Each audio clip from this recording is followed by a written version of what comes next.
Hello and welcome to OmniFoot TV. This video is going to be our very first entry into the OmniFoot TV Vintage series, and it is about none other than the father of the FIFA World Cup. Legendary French football administrator Jules Rimet's birthday was earlier this week on the 14th. In case you have no knowledge of who this man is, we decided to make this video dedicated to the man himself to help give you some background information on arguably the greatest FIFA president to have ever taken over the institution.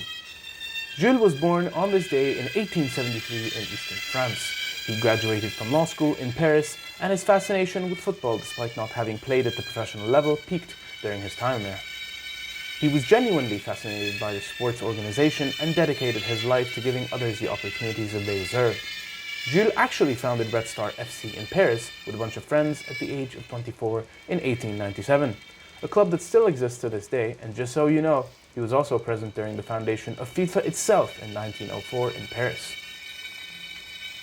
He also went on to found the Football Association League, France's very first football league, in 1910. Thanks to his own efforts with the league, he went on to play a vital role in the founding of the French Football Federation, and on the 7th of April in 1919, he was voted in as president of the FFF.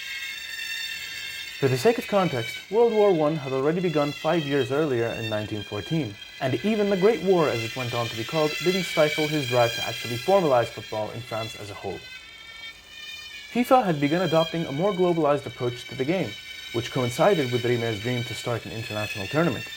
Rimet presented the idea of said tournament at the Olympic Games in Antwerp in 1920, at the time when he had made his presence known at FIFA, but the dream wouldn't take shape until a decade later.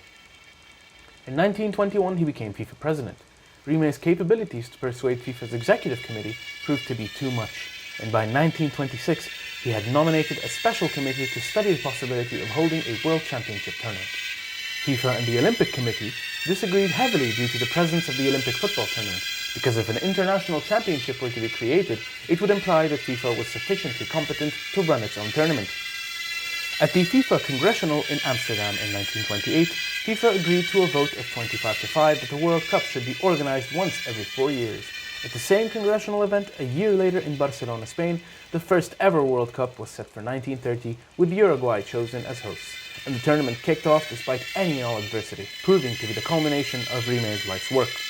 Rimet's 33-year term as FIFA president came to an end in 1954, during the last congressional in Bern. His last ceremonial act as FIFA president was to open the FIFA World Cup in Lausanne, Switzerland at the age of 81. By the time this man had retired, FIFA had reached a total of 85 official members. They only had 20 when he came into office. Rimet's role in the beautiful game cannot be understated, and it is on this day that every football fan should know of the father of the World Cup and think back to all the glorious moments in football's illustrious history that they've enjoyed. Happy belated birthday, Monsieur Rimet. Whenever we think of the beautiful game, we'll always think to thank you.